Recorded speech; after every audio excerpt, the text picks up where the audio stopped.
Hi, good evening. My name is Luisa Fernanda Duran Ramirez, and I'm going to present to you today about the bioartificial kidney. And this artificial kidney is in its first human testing phase, and it will combine electronic and organic elements in order to be similar in weight and size to the natural kidney. And this device will be a huge improvement for people who depend on an external hemodialysis machine because of kidney failure. And most of the times, this kidney failure is caused by ESRD, which is end stage renal disease. And hemodialysis, which is the machine and the device in which these people normally depend on, is it works in the way that the patient's blood flows through a filter that removes the harmful waste that is in our blood normally, minerals and unnecessary fluids, and then the treated blood, after it's processed, it will be returned into the body. That's how the hemodialysis works, and that's how we normally filter blood through our normal kidneys. And this kidney project will filter the blood of the person like we normally do with with the person having this kidney disease, but instead of using this large machine that has a process that lasts between 3 and 5 hours, which is too long, and it's almost every day that the sick person has to go through the hospital and this long process. What this artificial kidney will do is that it will still filter the blood, but instead of having to go to a specific place, it will do it automatically and naturally in some way inside the patient's body. And this small bio artificial kidney, well, small, it's about this size, in will be, instead of the outside of the patients, it will be implanted in through surgery, and this will be only made for the people whose kidneys will have no other way, have no salvation, have no way of kind of repairing them in some way. So these are made only for the people who need to receive a kidney transplant according to the objective of this project. That's the end goal of the artificial kidney. And how does this kidney work? It uses kind of the biomaterial of silicon scaffolds. And this surgically implantable artificial kidney will incorporate these silicon microchips that will function as a filter that I told you about before. And in addition of these silicon filters, this device will have live kidney cells of the own patient or from a donor, and it will work under the impulse of the patient's own heartbeat. So as the heart it's beating and it's moving the blood through the body, that's how it will push the blood through this filter, and that's how we will clean it, and then will go automatically to the patient's blood. Again, you can see in the image on the right, we have the artery which will push the blood through the heartbeat through the filter and the silicon and kidney cell scaffolds, and then with its own blood pressure it will go through the filter, through the pores of the scaffold, and then we go back into the body through the veins, as you can see in the image here. And it will be also connected to the bladder and to the kidney that's it's still there but it's not working properly. And these microchips are almost 100% accurate and would allow a very good quality filter to work on this device.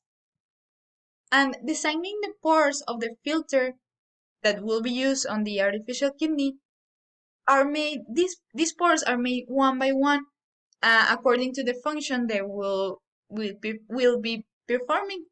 And each device will have 15 layers of these tiny microchips with pores, as you can see on the image on the right. And will also have, as I said before, the live kidney cells.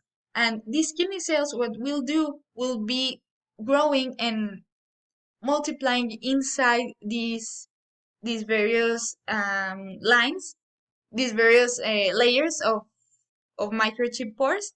And so by doing this, the device can better emulate the natural actions of the kidney and with its kidney live cells. And as they will grow, they will be able to better distinguish these harmful materials in the blood, and will not just be throwing around blood just because it will be doing the job that it was made to, but it will be growing across time, as across these live kidney cells keep growing. And this device, beyond reaching, will be beyond the reach of the immune response. This is important because many other, well, transplants and things that are external to the body that are surgically implanted on the body will be sometimes attacked by its own immune system because it will see it as a threat or as something that shouldn't be there. So because this device is using live cells from the own kidney, it will be not considered as a threat by the body. And the mm, by the process made to make this device possible, the device must be able to sustain the pulsatile and unstable blood flow that is in the arteries naturally. So it can move through the blood through the filter. And this was made possible because of the biomedical engineer Amanda Pook, which is working on this project currently. And by using her computer and 3D models to display how the cells will be crossing through and how the blood pressure will be affecting the device, she was able to disclose how to make the blood flow in a way that it will sufficiently and correctly be filtered through this artificial kidney, and to do it as smoothly as possible and without causing blood clots, which could clot this artificial kidney and it will stop working. So to make this, there were made several prototypes with new designs, but by using this 3D printer, she was able to improve the the device, and now it's working even better than before. And this project was initially started in 2017 and is set to end in 2022. So probably next year, hopefully, will be ready to go.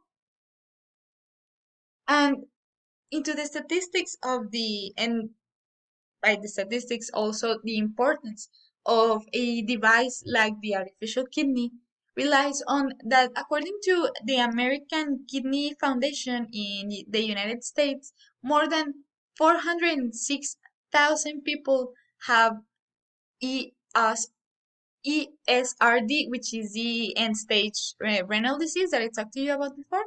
And of all of the people who have this disease, 13 people die every day waiting for a kidney transplant, which it's also very, very expensive. You see, as anything in between 50 and $100,000 cost to have a kidney. So not only it is difficult to find a donor, it is also expensive. So that's why it is important that biomedical engineers keep developing these kind of devices in order to help improve the quality of life and help improve save lives of many people who are sick, in this case of the kidneys. And this project alone to finish its human testing phase will cost $20 million. So as you can see, it's not something cheap, which is also a current and recurring problem that biomedical engineers have, with when creating these devices is that it is expensive. And also, according to the National Registry of Transplants in Chihuahua, in 2016, 174 people needed a kidney transplant in Chihuahua, but only 33 kidney transplants were performed in the whole state in 2016. And the next year, only 11 transplants were performed. So, as you can see, 174 people still need that kidney, but almost not even 10 people made the transplant, were able to receive a new kidney. And sometimes even receiving a kidney, it's not the salvation. Sometimes the kidney is rejected by the body, or it's not well taken care of, or the person has complications and they need another one. And something extra is that a kidney transplant only lasts about 3 to 5 years. 10 years is like the maximum. So a kidney transplant, it's not a permanent solution. It's not even a long-term solution. So it is very, very important that we keep pushing these new devices, this hunger for improving, for keep creating things in order to help people's to maintain people's health. And it is estimated also that there are only 8 donors for every 100 inhabitants in Chihuahua alone. So as you can imagine, it is also important that we have and we spread the culture of the importance of helping others and to the importance of donating uh, our organs when we die. And that's pretty much it. Thank you for watching, and I hope you find this presentation interesting.